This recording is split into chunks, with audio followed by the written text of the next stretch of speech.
Hey you, and welcome to this video where I will help you out how to short on FP markets. Right now we have Ethereum opened right here on the chart, and you can search for a cryptocurrency or whatever you want, just typing here at symbols what you want to trade.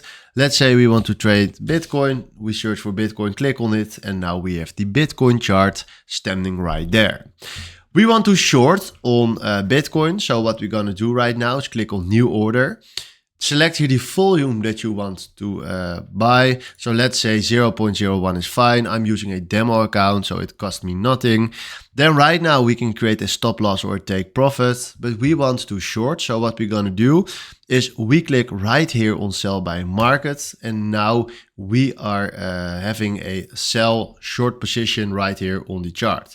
And when the short is fine and we want to take a profit, we just click right here on the cross.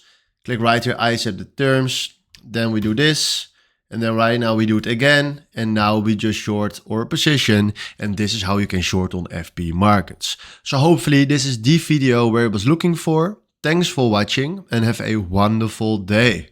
Ciao.